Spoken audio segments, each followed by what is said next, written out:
You don't wake up dreaming of McDonald's fries. You wake up dreaming of McDonald's hash browns. McDonald's breakfast comes first. Ba-da-ba-ba-ba. Welcome to No One Told Us, the podcast that tells the truth about parenting and talks about all the stuff you wish you knew before having kids. I'm your host, Rachael, Shepard-Ohta, and today I'm here with Kim Perez, who is a mom of soon-to-be 2, by the time this episode comes out, probably 2. Okay. And she's a functional nutritionist and owner of Root and Branch Nutrition, where she guides and supports moms in restoring their energy and building resilience so that they can thrive in motherhood and beyond. Kim takes a uniquely holistic but realistic and practical approach to health and well-being to honor the specific needs of parenthood and demands that moms are under. She's on a mission to make nourished motherhood the norm rather than the exhausted, burnt out, isolated versions that we're conditioned to believe we must accept. So Kim, welcome to the podcast. Thank you so much for joining. I'm really excited to dive into this topic today because I think it's so important. Thank you. Thank you for having me. I'm really excited to talk with you. So I'd first kind of love to just hear about how you got started in functional nutrition and how you decided to start your platform on Instagram. Yeah, so I think like a lot of other practitioners, it was my own kind of health journey that led me into the field. I had always had really irregular periods and was always told, you know, the only answer is birth control. And there was a couple of different turning points for me, but one was when my mom was actually diagnosed with breast cancer when I was in high school. And it was around the same time that I had been taking birth control. And I was like, well, something kind of doesn't add up here. Like, my mom has a hormone-driven breast cancer, and I'm putting these fake hormones in my body. Like, there's got to be another way. And so that really inspired me. I actually sought out the help from a naturopath at the time, and I entered this world. And I was like, wow, everything kind of makes sense. Why weren't we taught this? I need to spread the word, right? So I finished my undergrad, and I went into a master's degree. And then from there, like, the rest is history. I was like, I wanted to run my own business. I kind of knew that from the start. But I was like, I need to get this information out there to more women and teach them that they have control over their bodies. So that was the, beginning phases. And then, of course, becoming a mom. Becoming a mom changed everything for me. Again, a whole just like world opened up to me.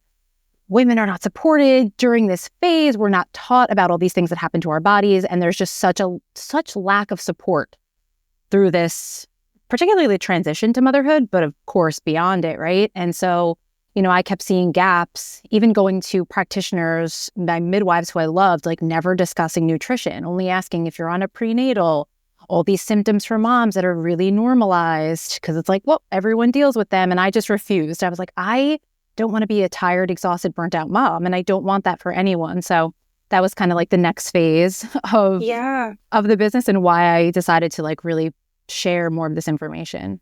It's so interesting too, because I obviously talk with moms every day, and my team, we do one-on-one consults with moms, so we really kind of like dive in and get in there. One thing that comes up all the time is like, my baby is not actually sleeping that terribly anymore. My baby's waking up once or twice a night. It should be pretty manageable for me, but I am exhausted. Or even my baby is sleeping through the night, but I still feel completely fatigued all the time. What are some of the reasons that a mom might be feeling totally just like burnt out, exhausted, on edge, all of those things, like you said, that we're often made to feel like are normal, or maybe we're made to feel like, oh, well, of course, like you have a baby that doesn't sleep, you may as well just sleep train and then everything will be fine.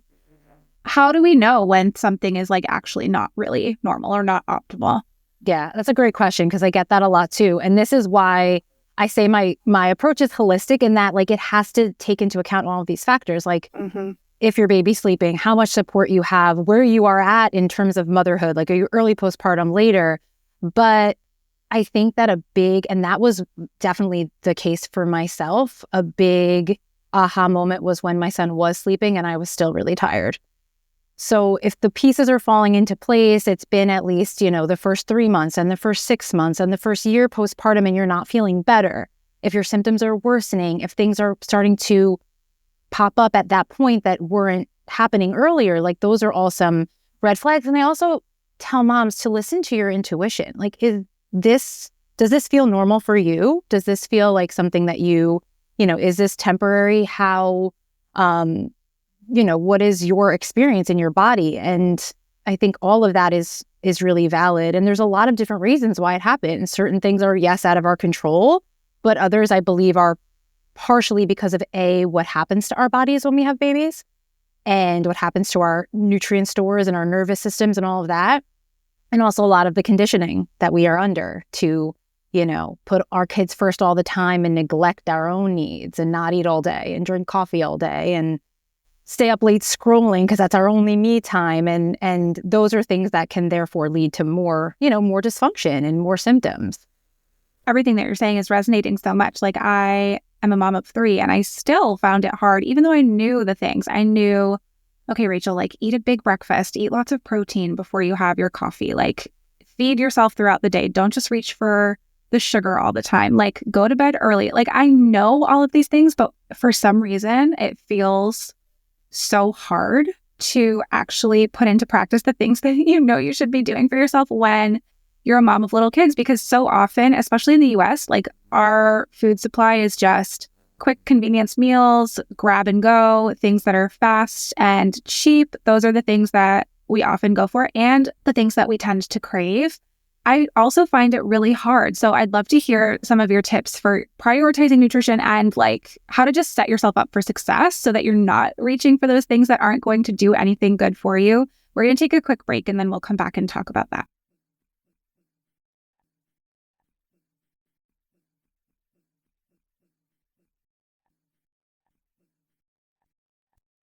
Kim, give us some tips. My youngest is a toddler. She's not even a baby anymore. And I still find it hard to adequately fuel myself throughout the day. And I know I found it really hard in the newborn phase with all of my kids. I was always just reaching for sugary stuff, drinking way too much coffee.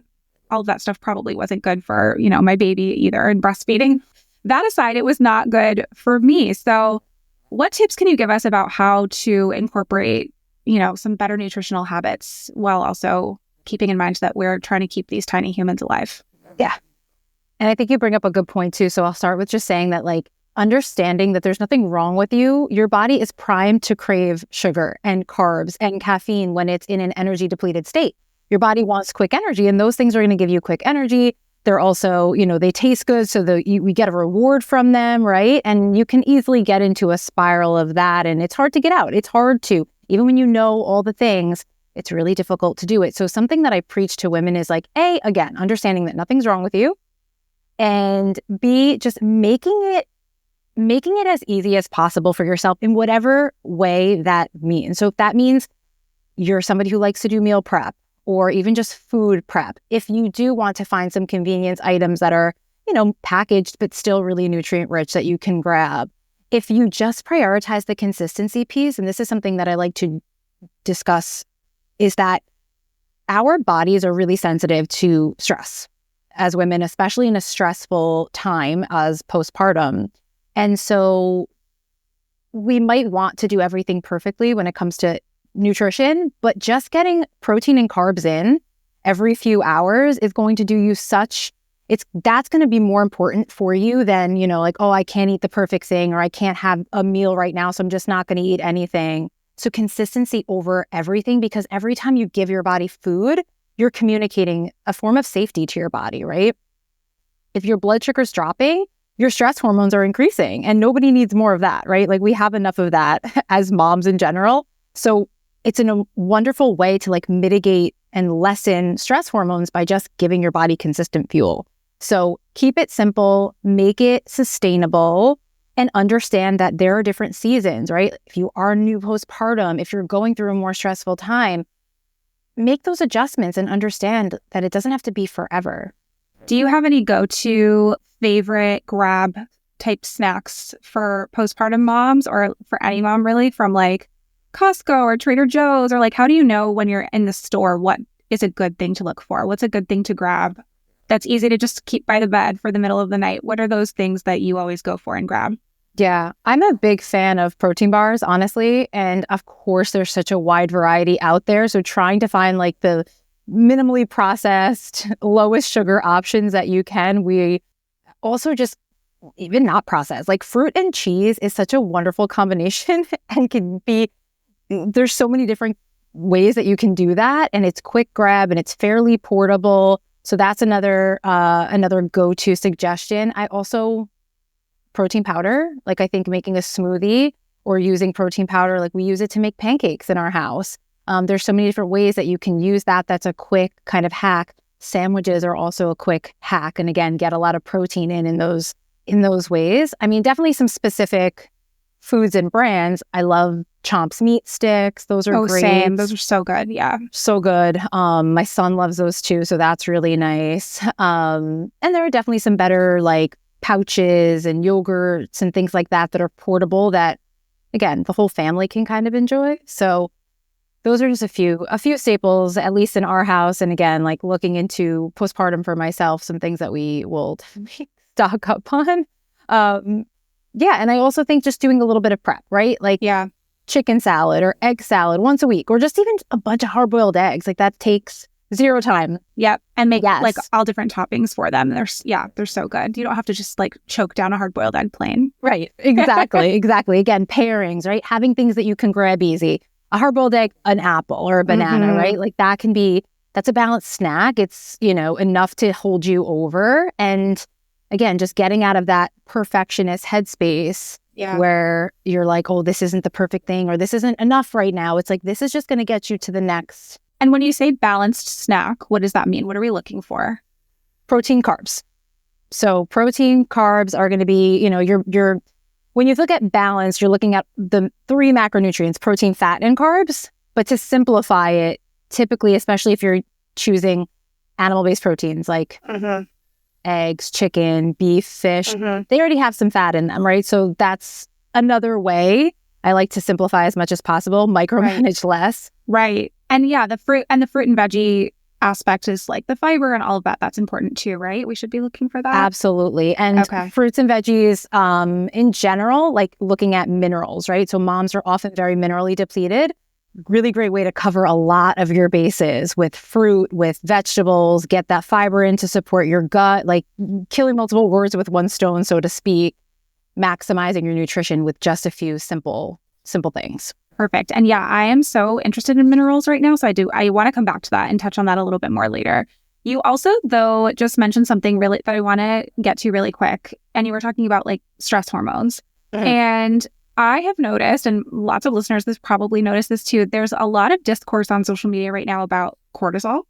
There's kind of like this obsession in like social media just diagnosing of high cortisol or cortisol imbalance. On TikTok, there's a trend of like cortisol face. Yeah. All this stuff. What can you tell us about this? Is there any truth to these things? Should we really be worried about cortisol? And what do we do? Should we be fixing our cortisol? Like, what is this? I'm so glad you asked this because my approach is always like there's nuance to everything. It's never going to be just one thing or the other. And cortisol is it's definitely a buzzword. It's promoted as the stress hormone, right? Because it's one of the main hormones that your body releases when you're under stress. But what we have to understand is like, let's step back, let's zoom out. Why is the body releasing that hormone? It's to help you. So I like to call cortisol the survival hormone because that's really what it's for. It's helping you. Yes, in excess of cortisol can be problematic. Not enough cortisol can be problematic. But no matter what, if you have an imbalance in cortisol, the cortisol is not the problem. What is driving that cortisol imbalance? And I always am going to come back to, especially for moms, yes, sleep, again, something we can't control, but sleep matters. Your blood sugar matters, your minerals, your stress, how often you're, spending time on your phone, going outside, like all of these things. I would be prioritizing more over than like, here, let's just take a supplement to fix your cortisol because it's never going to get to the root of it's not going to get to the root of the issue, right? And any type of cortisol imbalance is also going to be related to a lot of other things, right? So we can't just isolate that as being the issue. And I have such a problem with the, like you said, with the social media diagnosis of it. Because I've had clients come to me and they're like, oh, I definitely have this. I have adrenal fatigue or whatever diagnosis they hear. And then we run labs and it's like, actually, that's not really the case. But your body is out of balance and your body needs something different to get yourself back into balance, if that makes sense. Okay, yes, that does make sense. I'm so glad you touched on that. I see all these things on social media like, oh, if you have belly fat, it means you have high cortisol. And it's like so ridiculous. But the stress piece is real. Like moms, especially in the US, are under so much stress. We have such little support, I would love for you to talk about if there is a correlation between like anxiety, depression, quote unquote mom rage, feeling overstimulated, all of that stuff that we really normalize in our culture. Is there a link between that stuff and nutrition? Absolutely. So again, going back to this cortisol discussion and how your body responds to stress, you have these different nervous system states that take over in order to protect you when you're under stress. And again, I like to look at things in a neutral way and try to put a positive spin on them. They're protective. So if you're under stress, especially if you've been under stress and your nervous system is in any way dysregulated, your adrenals are over or under active, you can be surely more sensitive, right? Like your overall tolerance is going to be lower because your body is in this hyper aware state, right? You might be more prone to overstimulation, more prone to rage because certain things like your tolerance is lower for stress. So there is a huge puzzle piece of moms are not supported and too many things are normalized. And I don't like to go down that rabbit hole because I think it can make us the victim. And I don't love that. I respect it and I see that it's there and it needs to change. And I do whatever I can. I want to do whatever I can to change it. But I like to look at what can we control. And as a nutritionist, of course, it's like, well, how can we reduce stress on our bodies through food? How can we help our bodies handle stress better through food? And it always comes back to blood sugar balance and supporting that blood sugar balance so you're not on that roller coaster all day. And also getting the minerals that you need. So there's a huge component to mood and mental health, but pretty much every symptom, because we have to also understand that when we're under stress, our energy needs increase and we need minerals to make energy. So our mineral needs increase. You have a mom that, goes through a 9-10 month pregnancy. She loses about 10% of her mineral stores already. If she then breastfeeds, more minerals you're giving to your baby. So very commonly leaves moms in this depleted state. And then you add stress onto that. And so we have there's very specific imbalances as well that, again, can go with like adrenals and blood sugar and all of that. But it all comes back to your body is compensating in some way in order to protect you and keep you alive. And it's not, again, necessarily a bad thing, but if we can work on replenishing those minerals and supporting that blood sugar, you're going to help your body handle that stress a lot better and build your resilience and capacity over time. That makes sense. So what are some of your favorite ways to replenish minerals? Okay, so I always have to say, I'm a food first practitioner. I love supplements. I think they're wonderful tools and I use them in my practice and I use them myself, but we're not going to start there. So we always want to build a foundation of food and trying as best as possible. I look at, every meal is a kind of an opportunity, right? Like how much nutrition can I get from this meal rather than what we've been taught to believe, like how little can I eat or what can I restrict, right? How can I maximize? Calories, yeah. Exactly. So how can I get more nutrients? So that's going to be your minimally processed foods. But again, going for those powerhouses, fruit. How many moms I meet with that don't eat fruit because it's been demonized? Or they're saving it for their kids. Like they're spending $25 a week on strawberries. They're like, I got to save these. I also think it's so interesting to let's listen to kids because they're natural born intuitive eaters. And what do they eat a lot of? They eat a lot of fruit. They love cheese, Mm-hmm. So those are really nutrient rich food groups. Fruits are wonderful. Dairy products are wonderful. Again, incorporating things that are packed with minerals, seafood, shellfish, bone broth, cacao, raw cacao powder, throw that in a smoothie, sprinkle bee pollen on your yogurt. These are all little hacks here and there to just pack more minerals in. I'm also a big fan of mineral mocktails, just adding things like sea salt and trace minerals to your water because, again, you're already doing that thing. How can we just make it a little bit more mineral rich? Right. Teas are wonderful too, things like nettles tea, herbal teas have a lot of minerals in them as well. So if you look at the overall course of your day, it can be pretty simple to just pack more in, right? Without making incredible changes and overhauling everything. And you mentioned, we were just talking a lot about stress and about all these different symptoms. And it's really overwhelming too for moms to know, okay, I think I'm dealing with these symptoms, but I don't really know what to do about it. So I'm just going to keep trucking along. We're going to take a quick break. But when we come back, I do want to ask, where do we start with this functional nutrition piece? How do we get tested? What are we looking for when we get tested? I want to talk about all that when we come back.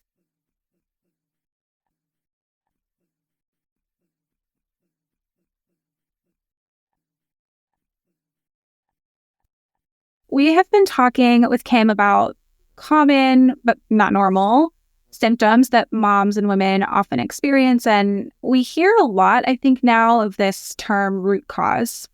What can you tell us about the basis of root cause medicine, root cause nutrition? What are we actually looking at? What are we looking for? And if a mom feels like there's something off, there's something wrong, how does she start the process of trying to tease it all out? Because like you've been saying, there are so many factors. It's like this giant puzzle. So it can be a little bit overwhelming, I think. Absolutely. I think it can. And I think it's even more overwhelming when this isn't the norm. I hope that one day it becomes the norm.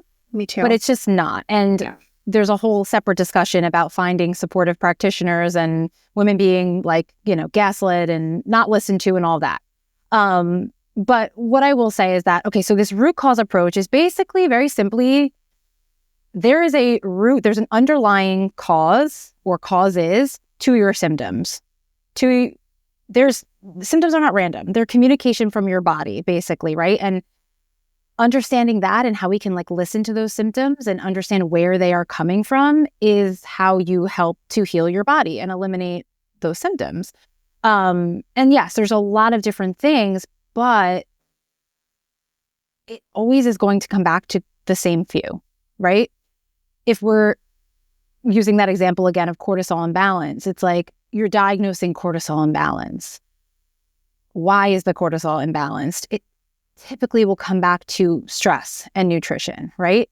Even when there's digestive issues going on or hormonal imbalances going on, which can drive symptoms, of course, there often is a stress and nutrition piece to that puzzle. So you're never going to go wrong by focusing on those two categories.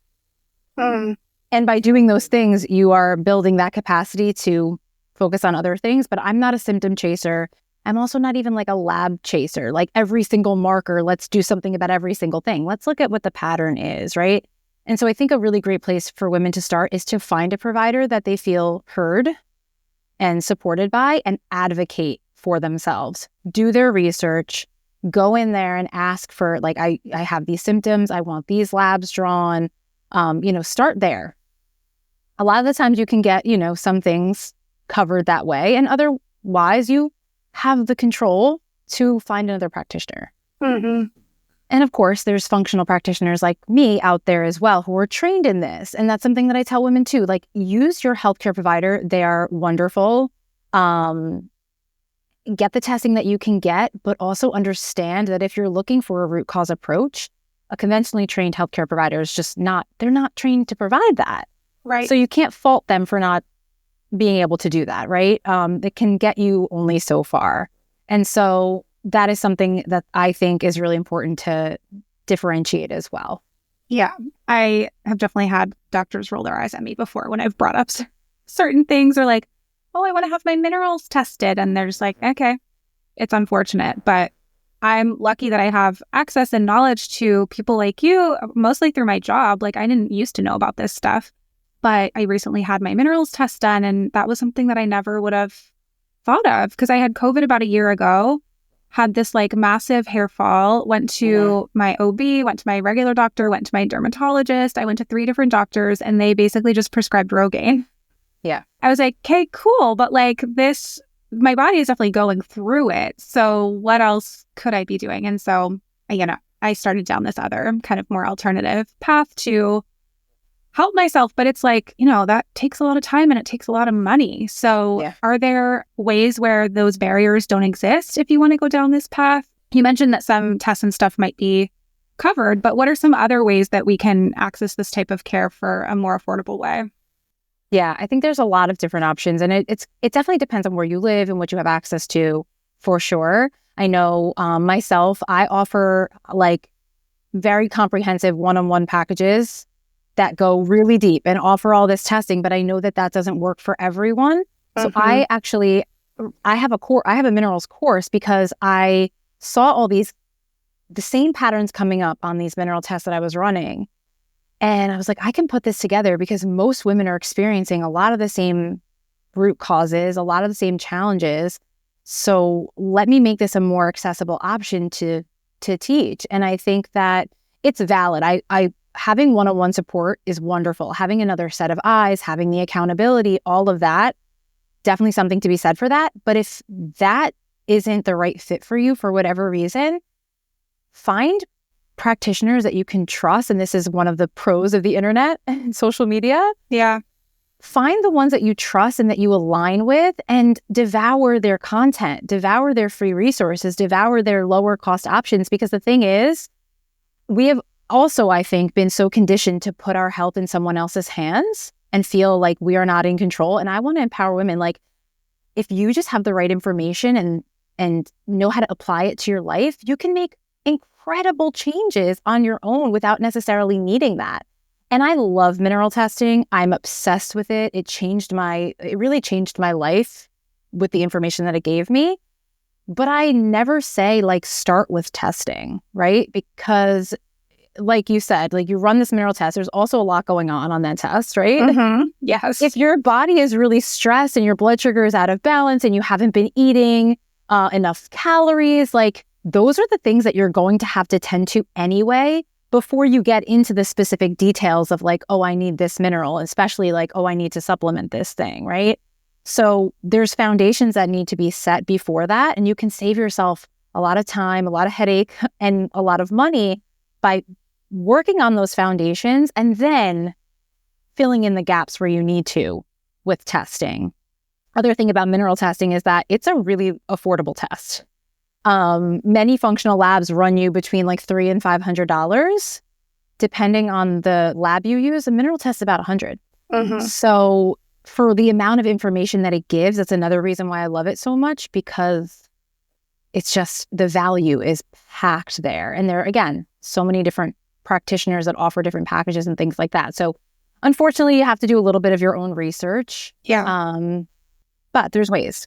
Yeah. What do you think about those tests that they're becoming a lot more popular now? And I feel like there's a test for everything that just like comes to your house in a box, and then you like do, whatever type of sample and send it in, and they'll tell you all this stuff. What do you think about those types of tests? Are those worth it? Not worth it?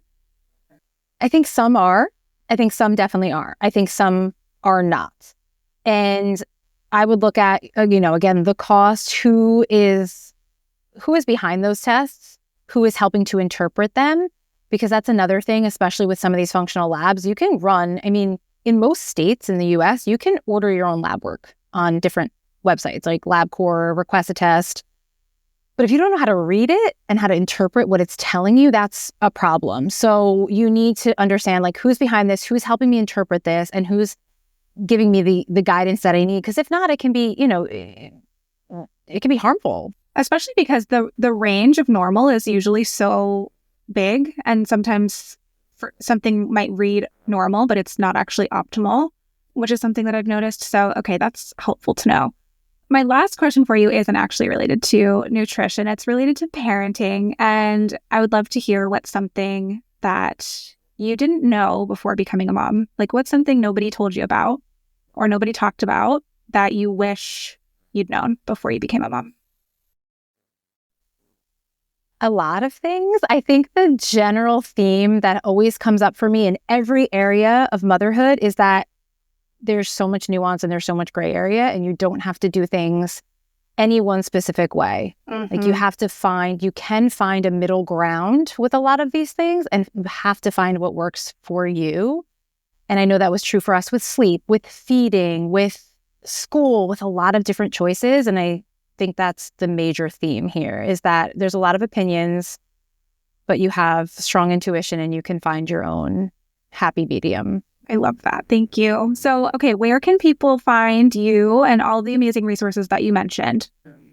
I'm at Root and Branch Nutrition pretty much everywhere. So Instagram, TikTok, that's my website.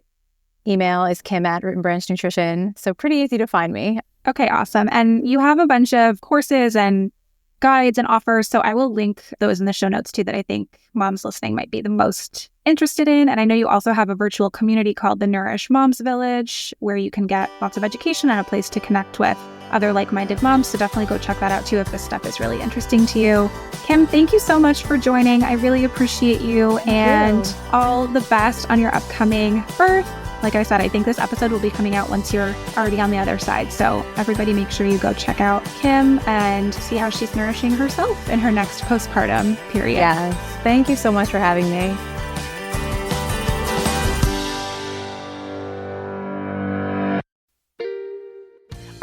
parent in need of a laugh and a little escape? Look no further. Parenting is a Joke is the podcast you've been waiting for. Hey, I'm Ophira Eisenberg. I'm a stand-up comic and parent. And each week I chat with one of my top comedian pals who, just like you, are juggling careers, busy lives and schedules, and raising a family. You can expect candid stories, hilarious mishaps that happen on stage and at home, and just a lot of laughs. There's no expert advice here. Well, actually, sometimes a good idea does sneak its way in, but mostly just pure, relatable fun to remind you that we're all in this parenting adventure together. New episodes of Parenting is a Joke drop every Tuesday, so tune in, get ready to laugh, unwind, and maybe even feel a little bit better about your own parenting. Because sometimes that's exactly what your therapist, pediatrician, and bartender ordered.